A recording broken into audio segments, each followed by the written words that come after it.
In this series of videos I'm attempting to repair this embedded 486 system. It's part of a CNC controller for a big mill, and it's refusing to boot up.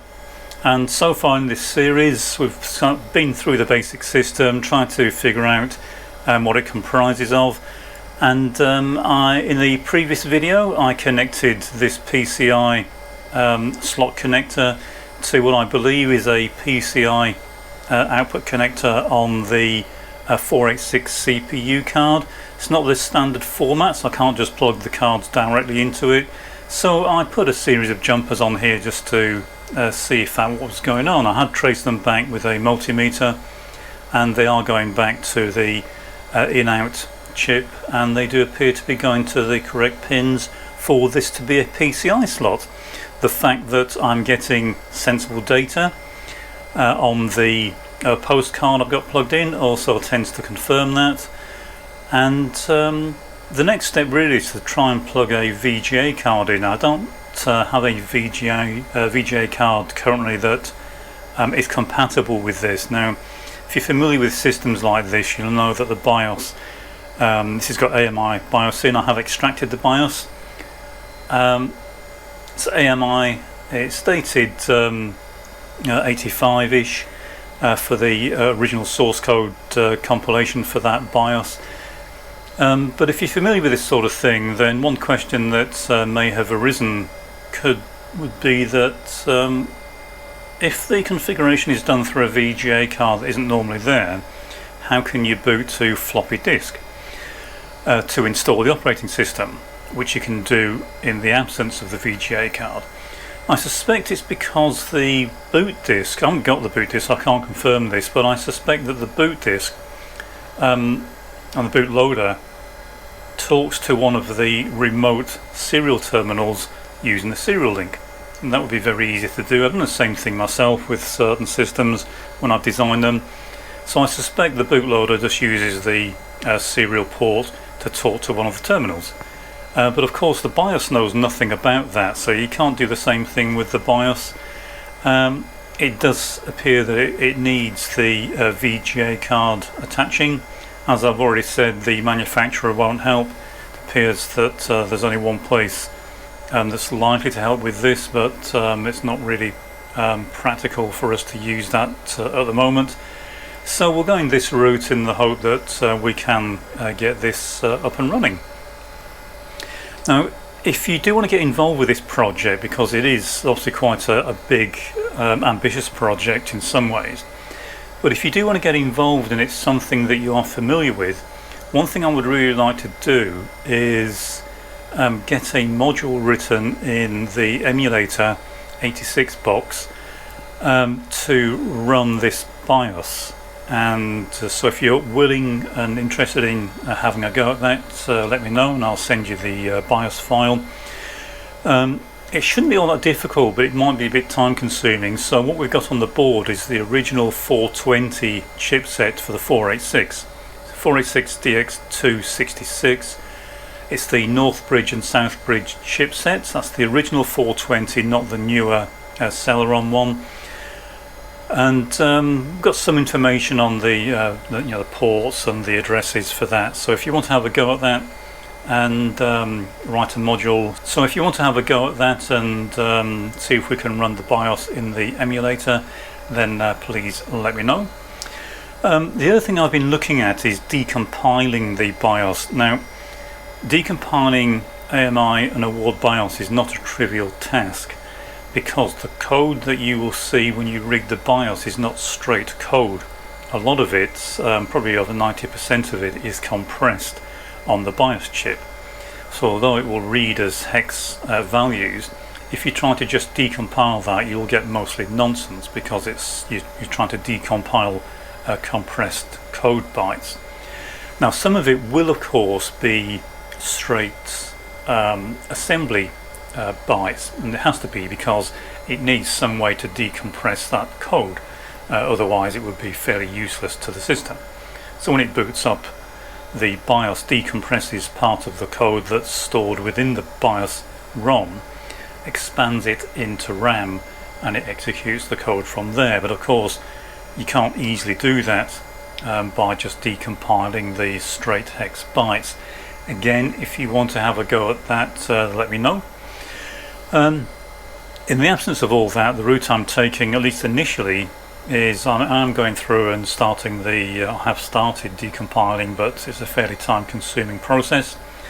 But the next step for me really here is to try to confirm if this is indeed a PCI slot, and if it's trying to talk to a VGA card, and if so, try to determine the chipset that would be in the VGA card that it's trying to talk to. As you're probably aware, there are lots of different VGA chipsets, and the BIOS is almost certainly written to only support a small subset of those. Might even only work with a single type, so I need to determine exactly what's going on with this, what I'm assuming is a port. Because I have no information on this at all, I don't even have absolute certainty that this is where the VGA card will plug in. This is kind of a speculation on my part. But this is all I have to go on, so that's the route I'm going down at the moment. I have designed a small card to plug into this connector that has a PCI slot connector on it, so I can plug these directly into it. And I've also included the PS2 to 10-pin header connections as well, so that should simplify this setup, make things a bit easier. I'm still waiting for those to arrive, so while I'm waiting for that, what I'm going to do is remove this PCI jumper assembly, and I'm going to attach the logic analyzer, and we'll start looking at the signals coming out of this connector and try and determine if they are actually signals that appear correct for driving a VGA card, and maybe even try to determine the type of VGA card it's trying to drive. So I won't go through the entire setup with the logic analyzer, but in essence what I'm going to do is create a setup on the analyzer that uses or includes all the pins I've identified on this connector. That's all the ones for the PCI slot that seem to go back to the in-out IC. I'll then get the logic analyzer connected, and we'll have a look and see if we can capture any actual data. So I've removed my PCI jumper arrangement, and as you can see I've hooked up the logic analyzer. Before I point the camera at the analyzer, I thought I'd go over what we're actually looking for here. And I haven't tried running this yet, so in this video we might have to make a sudden about turn and start looking in a different direction. But if you recall from the earlier videos, then I've assumed that this connector down here is a PCI connector, and that this is where we plug the VGA card into. I don't know that to be the case. That's what I'm hoping to determine with a bit more certainty in this video, but I don't really know that yet, and the results of what we look at on the analyzer will hopefully confirm that. If not, we'll have to look elsewhere. So before we look at the analyzer, I just want to explain the approach I'm taking and what we expect to see and what we're actually going to be searching for. So if this is PCI and it expects to connect to a VGA card, then there are certain things we can actually search for to confirm that. Now the PCI standard on the face of it is fairly straightforward. It gets a bit more complex as you go into the inner workings of it. Leave a comment if you want me to post some videos on the detail of PCI, but essentially it's a fairly straightforward data transfer system. It uses a multiplexed address and data bus, but it's still fairly straightforward to deal with, to the extent that we don't even really need to demultiplex the address data bus for what we're looking at here. We can just look through the various sequences. But what we'll be searching for is specific addresses and the values that we find at those addresses. So luckily PCI is a maintained standard, and what I mean by that is the industry as a whole has agreed on certain addresses and register sets for each PCI device. So for example, every single PCI device should have a at least a 256 byte block of addresses that contain information about the device that can be interrogated or updated by the host system. And because they tend to be, or should be, in specific address ranges for each particular device or card type, then we can search for that. Now, bear in mind it can be offset within the code, so you might find that there is an offset within the code, but you should still be able to find that block and see if it's working. So if we look at our list of pins and connections that we found when probing this connector to see what was connected to this device, this being the PCI in-out device. So looking at the spec sheet for this device, I was able to determine what we're actually looking at on each of the pins.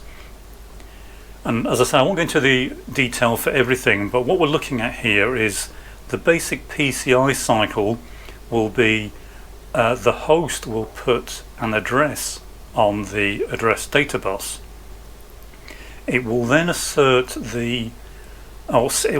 several lines, but the main one we're looking at is the frame line, and it will assert that to let us know that we are looking at the address phase of a transaction. It will also at the same time put a command value onto the 4 bits that comprise this C-BE bus. It's a 4-bit bus, but it's used to indicate what particular command or interaction the host wants with the device. And so we can look at the value on that bus, and then we can see if the device responds. Now, it's not going to respond here, of course, because I don't have it plugged in. I can't plug the analyzer and the device in at the same time. I will be able to when my new interface boards arrive, so I'll be able to then plug a card in, a VGA card, and the analyzer. But before I do that, I want to make sure this is actually a PCI slot and we're not going to be searching for something that doesn't really exist. So what we're looking for here is the specific addresses that would be used for a VGA card. So we'll start by seeing what the command should be. So if we look at the command list, and as I said, it's an established standard, so these are fairly standardized across the entire PCI industry.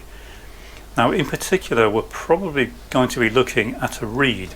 So when the system boots up, the way these what amounts to PCs work is they will look to see if there is a PCI subsystem in place, and if there is, which there is in this case because it has the North Bridge and South Bridge chipset, then the BIOS, if it's been written correctly, and this is an AMI BIOS, a full-fledged BIOS, so it will almost certainly be doing this, it should scan the PCI slots and channels or lanes and see what's plugged into each one, if anything. And it does start by reading certain registers within that byte block address range I mentioned. And so to do that, it will need to read some of those values. So we should be looking at this bit pattern for the CBE bus. In this case, it'll be a value of 2. So we're looking for a command value of 2, and then we need to determine the address that we're looking at. And in this case, if we look at the VGA register port map, because we're assuming of course that this is going to be looking for a VGA card, so it's going to be looking for this. Normally they search for the feature control, because that's a good indication as to what the capabilities are of the card that's plugged in.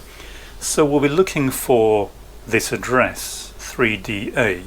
So in other words, we're looking for a command on the CBE bus of 2 and an address of 3DA, and if we find that, we can be fairly certain that the BIOS is looking for a VGA card on this connector. And if you're interested, the feature register is here. It's confirmed, and this is taken from the industry standard specification for PCI. And again, you can see there are various addresses depending on the type of card. So we might find it's going to be looking at 3CA, 3BA or 3DA. So what we'll do is we'll actually look for something that's just 03, and then it should pick up any of those combinations. So that's what we're searching for. So I'll move the camera, we'll look at the logic analyzer and see what we find when we fire this up, and hope we are indeed looking for the right thing. Okay, so looking at the analyzer, the setup I have is I've got the machine set to state analysis modes. In other words, we'll be feeding it with a clock, and the clock that I'm using is the PCI clock, so that's the clock that we found on that connector. Looking at both edges, so we'll take a data point on the rising and the falling edge of the clock. In terms of the buses and signals, I've just duplicated what was on that list, that Excel spreadsheet I showed you. So we've got a bus called AD bus for the data bus, address data bus. We've then got the 4 bits for the CBE bus, that's the command bus, and then we've got one line for each of the control lines. And that's all we need to look at the moment. Remember, we're looking at the PCI slot, not at the processor address or data bus. So that's what we're looking at. Next thing we have to do is to set something to trigger on. So we want to capture events for this particular port. So I want to look at the start of the transaction, so that's when the frame goes low, so we'll set the trigger for frame low. And then the address that I mentioned, 32-bit address of course, we want something that has 03 for the second half, and we don't care what the lower part is. Remember, that could be one of several different things. I'm hoping it's going to be 03DA. That will be the simplest option for us, but we'll see what turns up. So we've now got that set. Now the CPU 486 is already running. I already started it up because I can't reach the power supply buttons around the camera, so it's now running. But what I can do is reset it with the keyboard, pressing Control Delete, and that will cause the CPU, the 486, to reboot. And at that point the BIOS should restart, and it should then enumerate the PCI bus, if we are correct that it is actually a PCI bus. So fingers crossed. I'm going to arm the analyzer. Shouldn't trigger now. It shouldn't be trying to access that at the moment, which it isn't. It's good. So I'm going to reset the keyboard and hopefully we'll capture something. And we have. And it is indeed the correct address. So what we've got here is you can see the frame is going low. That's saying it's the address portion of a PCI transaction. The top line is the clock, of course. We're also seeing the correct command. It is indeed a read from the PCI bus, which is what we were expecting. Okay, so if we had a target card plugged in, a VGA card plugged in, what we should see here, instead you can see that the initiator ready has also gone low. So this is essentially saying that the 486 is ready to receive data back from the target device. And what we should see here, if there was a card plugged in, is about this point we should see the target ready line dropping, and that would indicate to the host, the 486, that it has put data onto the bus, and that can now be read. It's not doing that, of course, because we don't have a card plugged in. So that will be the next step in the next video, and this is a good start. We're looking at the correct data. It does appear to be a valid PCI bus. The signals are all doing exactly what we would expect. They're doing the right thing at the right times. Correct addresses, correct commands. We just now need to see if a target VGA card will respond, and from that point we can start seeing if the 486 is able to exchange data with it. So that's a good sign. I'll move the camera back down to look at the board. So that's another sign that we might be on the right track here, and as soon as I can get the analyzer and a PCI card connected, we can go back, look at the analyzer again and see if the card is responding the way we want, and this should also allow us to see what particular chipset this BIOS is likely to be looking for by virtue of the signals and the sequence we find on the address data bus and command bus. So that's it for this video. If you've got any interest in getting involved with this, as I said, if you want to try and get the emulator working, then please contact me. Incidentally, if anyone's got a hardware 486 in circuit emulator they'd be willing to part with, then please contact me. Something I've been searching for a while. I know they exist, but they seem to be fairly rare, so I haven't been able to find one. So as I say, if you've got one and you're willing to part with it, then please contact me.